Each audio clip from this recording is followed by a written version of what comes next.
Welcome to TransformHer, the show dedicated to empowering African women on leadership as well as entrepreneurship.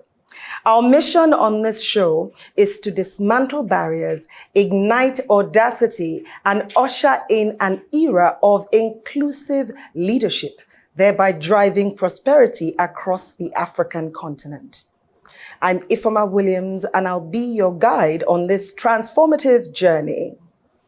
We'll be right back after this short break.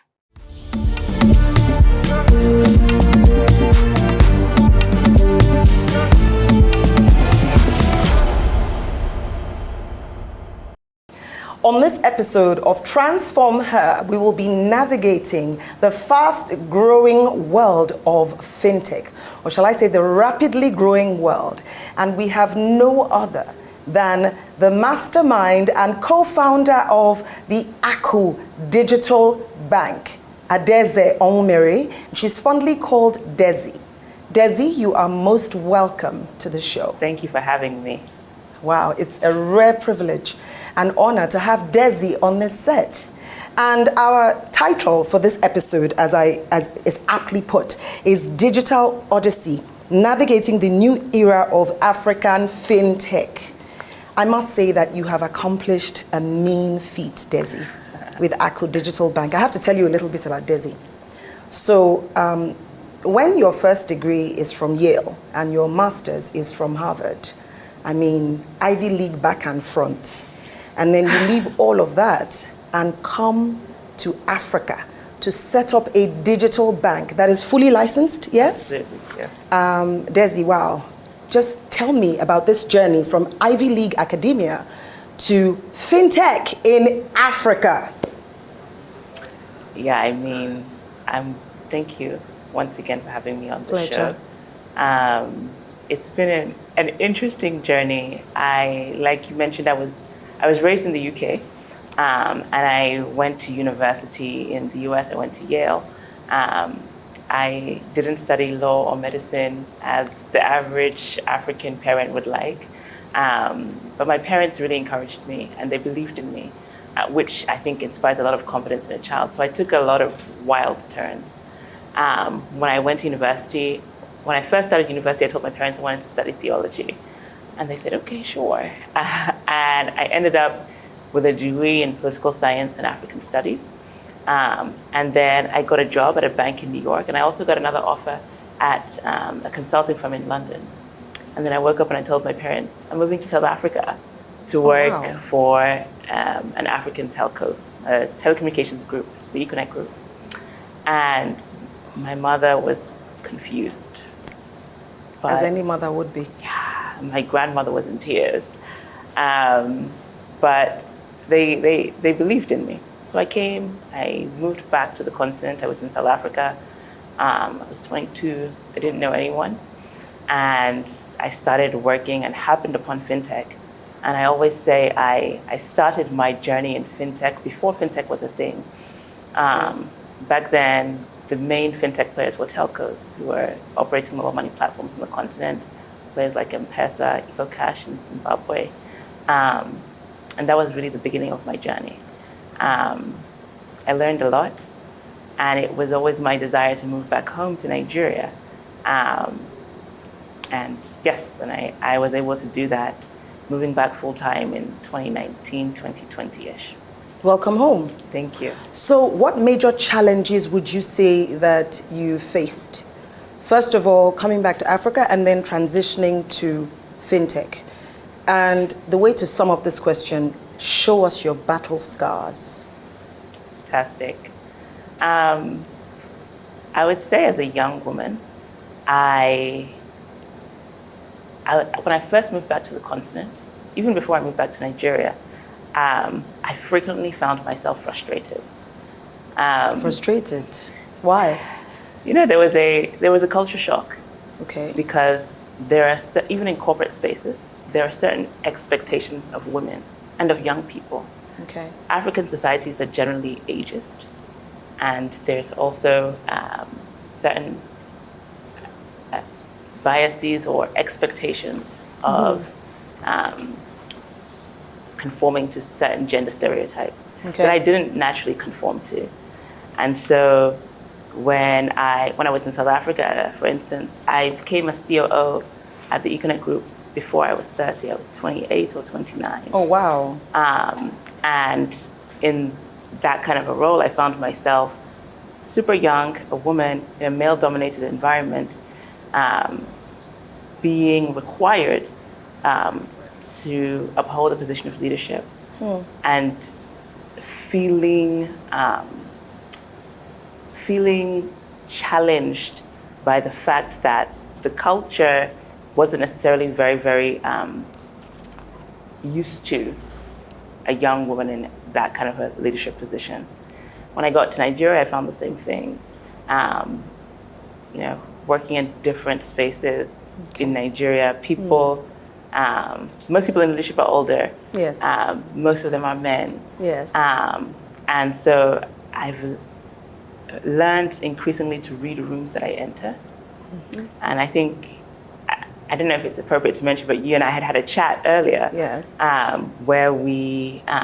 Where I said, I'm still figuring this thing out, but I'm learning to read rooms and also to quell ego in pursuit of the outcomes that I desire, which are results. Yes. And so sometimes I find myself, if a room is not necessarily, it's not necessarily the best room for me to be at the fore, I'll take a back seat. I have two solid male co-founders who I'm happy and comfortable to take the lead, and I just fall back if it makes sense for the results that we're trying to achieve. You are spitting too much wisdom.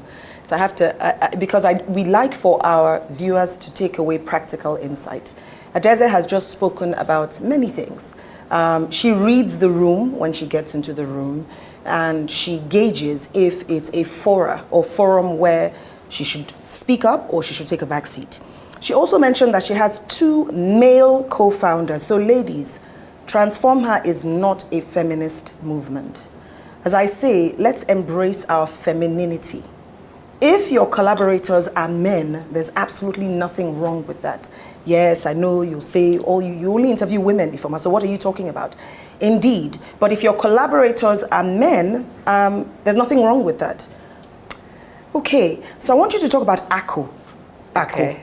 ACO, let's pronounce it ACO. properly. ACO, yes. in Adese's native language, means wealth.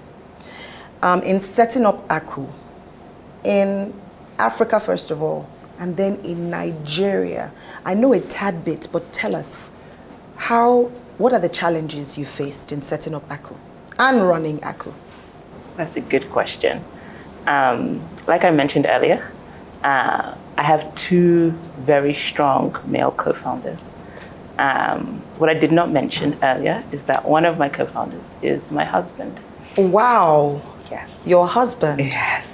Wow. We were actually co-founders before we were married and before we were romantically involved. So we were co-founders first. But I think for me, one of the unique challenges has been navigating that relationship and the layers of the relationship. So he is at once my husband, with all that entails. He is also my colleague. He's my colleague as my COO in the company.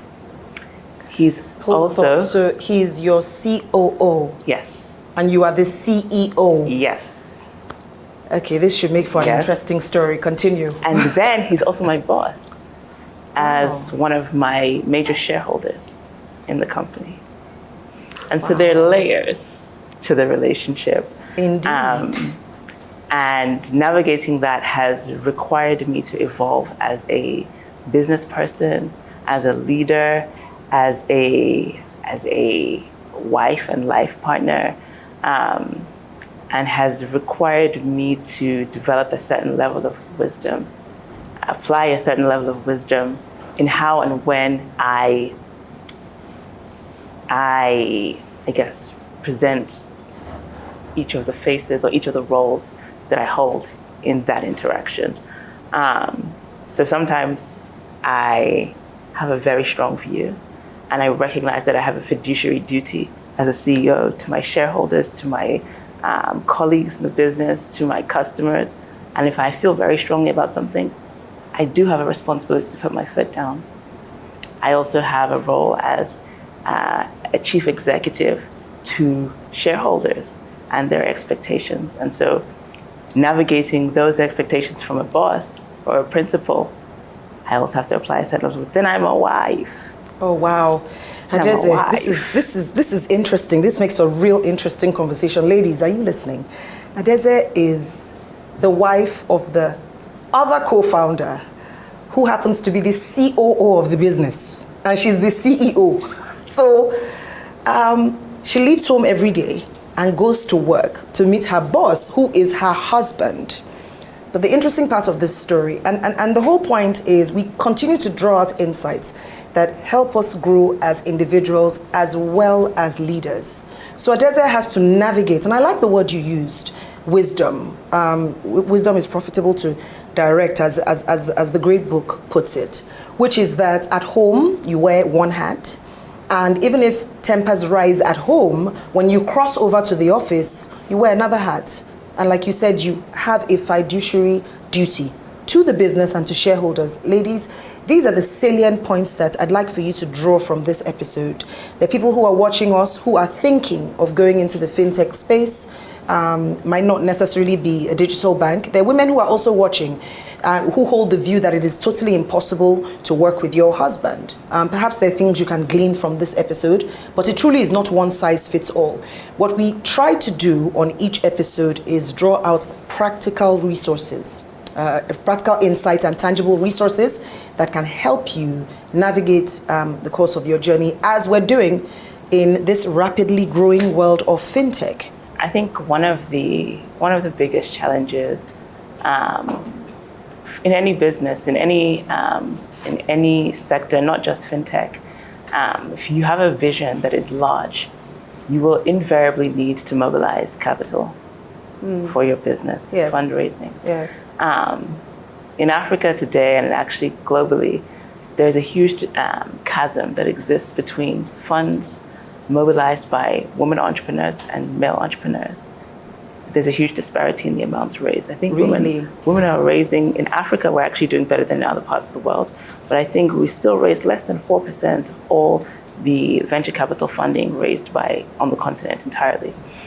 And so... Adeze, I'm really sorry to cut you short. Yes. I harped on a research by World Bank that showed that women-led businesses were driving up economies rapidly. So if this is the case, why are we raising only 4% in funding? And why is there such a huge disparity? Less than 4%. Why is there such a huge disparity between what women raise and what men are raising? That's an interesting question. I think there are many reasons. On some level, there are unconscious biases that the holders of capital, those deploying capital likely hold, and those may be men and women, and that there needs to be concerted effort in overcoming those unconscious biases against women. But at the same time, I also think there are certain things about the ways in which men and women are raised and socialized. And so what you'll find is that I'm still struggling to overcome this. Men tend to talk a lot bigger, with a lot more confidence. Yes. They'll sell you a massive story. Mm-hmm. And especially in our world in fintech, in order to raise money from venture capitalists, there's something called TAM, total addressable market. That's a big consideration in whether or not an investor would seek to make an investment. In 2021, 2020 was a massive year for tech companies in terms of raising capital. And we had, I think 2021 was the highest year of venture capital fundraising in Africa. And it was great for the ecosystem on the one hand. A lot of capital was deployed in Africa. On the other hand, a lot of the people who were raising capital were raising capital on the back of exaggerated or inflated narratives around traction, around work done. And we've seen in 2023 a lot of big crashes in our ecosystem. What that means is that now it's become a lot more difficult for founders to raise, which is not necessarily a bad thing. It's challenging, absolutely. It requires you to have your ducks in a row, so to speak.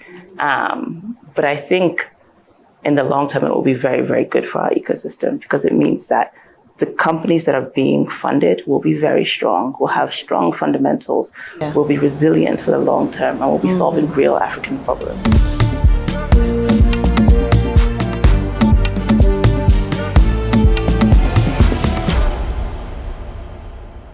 Fantastic. I love it. Solving real African problems. So it will pan out in the long run. It's a challenge, but it is not insurmountable the way Desi and her co-founders are doing. Begs my next question. What is the future of Aku in Africa? How do you plan to drive innovation? Because that space is seemingly saturated. Absolutely. I'm so glad that you asked this question. We get it a lot from investors. Nigeria has scores of fintechs. Most of the people in the fintech space in Nigeria are solving for problems of the elite smartphone users.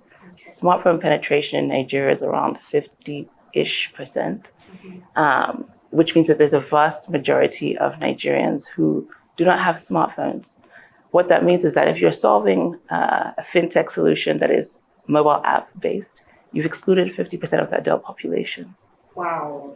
And so for us, right now, we're on a mission to build wealth for users, irrespective of where they find themselves in terms of the, socioeconomic strata. And so we want to be able to empower them with solutions that are accessible via smartphones, accessible via feature phones. Those are small, non-smartphones, and also leveraging agent networks. So we have a solution that we've developed right now that we are growing. We're seeing a lot of excitement and growth in the market and a great reception to the product. We are a digital bank and we have a proprietary card solution for unbanked users. And we recognize that this problem of, one, smartphone penetration, tech literacy levels being low, is not a problem that is peculiar to Nigeria, but is actually an African issue. Wow, so there's room for expansion and growth. Absolutely. So we have Pan-African aspirations. We are looking to roll out to several other African countries, starting in the region of West Africa. And so we are looking to grow. I mean, this is beyond phenomenal. Wow. I mean, this is short of saying that flesh and blood did not reveal that to you, nor did Ivy League. This is a real divine inspiration, and I think why I'm most impressed is the fact that you're thinking first beyond Nigeria, and secondly, you're looking when no one else is looking. A lot of people are looking to rebank the already banked. Exactly. A lot of people are looking to grow fintech, right? Or for fintech to evolve from smartphones, but how many people are that tech savvy? So that's wow, that's fantastic indeed. So one question I ask everyone who comes on this show: if you were to speak to Desi at the age of 25, I think the age you mentioned when we last spoke was 26. If you were to speak to her and not only advise her, right, from your view now, but also provide her with tangible resources as a fintech founder, what would your advice be? I think when I was that age, I was very bullish, very aggressive about getting things done. And I think I distinguished myself by getting things done, and that was great. But I didn't necessarily have, I think that's great in corporate spaces, but it didn't necessarily give me the fearlessness that is required to succeed in entrepreneurship. Yes. So navigating into this space and embarking upon an entrepreneurial journey, I would absolutely tell my 26 or 25-year-old self, do not be afraid. the first thing I would say. Do not be afraid. People who build big things, do great things, they're not necessarily more brilliant, more inspired, more technically skilled than you. They just have a certain level of tenacity. And so that's what I would say to my younger self. Fantastic. You have said so much today. I hear words like intentional, I hear words like authentic, but the one that has struck me the most is the word brand. A lot of people liken brands to imagery or logos, or when they say she's a brand, it's for sure. While the true definition of brand is a promise to deliver on something, and you use another word, consistently. Desi, I could sit with you the whole day. Thank you so much for coming. Thank you so much for having me. Yes, that was Desi, or this is Desi. Don't forget, we have tangible resources that you can download on our website. Follow us on all social media platforms so that you stay informed and involved. We're building a community, women empowering women, truly transforming Africa, one woman at a time. Our next segment is our coaching segment. Please stay tuned.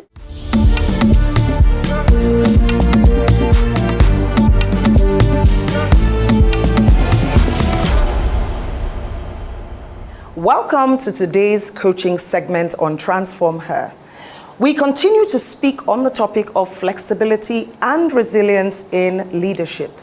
So a quick flashback to the last episode. How well did you manage the situation on a scale of 1 to 5? It's important to understand what your personal triggers are and how you coped in situations, because it determines your flexibility in your various leadership styles. Now, it's important because you have to adapt your leadership style to changing situations. Now, there are 3 main leadership styles. You are either a transformational leader, a transactional leader, or a servant leader. Correct that. You can combine transformational leadership with transactional leadership and servant leadership. Now, leadership effectiveness is down to effective communication. Do you agree? Is this true or false in your books? I say it is true. Effective communication is the essence of our being as human beings, and miscommunication is the bane of our existence as human beings. So, what sort of leader are you? Are you the transformational leader who is focused on vision and change? An example of such leadership will be Ngozi Okonjo-Iweala, who is a Nigerian economist and the first woman, an African, to lead the World Trade Organization. Another transformational leader is Tabitha Karanja. She's the founder and CEO of Kerochi Breweries in Kenya. I implore you to read up on these women to understand why I have described them as transformational leaders. The transactional leader is one who operates on a system of rewards and punishment to manage their teams, and this is simply because their focus is on maintaining status quo or ensuring that tasks are completed efficiently. One of such transactional leaders is Mo Abudu, CEO of Ebony Life TV and Media Mogul. Another would be Louis Mushikiwabo, the Secretary General of La Francophone and former Rwandan Minister of Foreign Affairs. So these women are built on getting results, and that's why they are transactional leaders. The servant leader is one who prioritizes the needs of their teams and helps their teams develop to the highest possible levels. One of such leaders is Amina J. Mohammed, who is currently serving as the Deputy Secretary General of the United Nations. And you can see that her servant leadership shows in all of the initiatives that she drives, particularly in climate change, gender equality, and sustainable development. Another servant leader is Graca Machel, the Mozambican politician and humanitarian, who is very well known for her work in advocating for education and women and child's rights. Remember, I said at the start of this segment that you can combine all the different types of leaderships. What's important is for you to gauge the situation that you're in and then adapt the proper or correct type of leadership. So I'll leave you with this today as we close this segment on this episode. What sort of leader are you? Until next time, goodbye.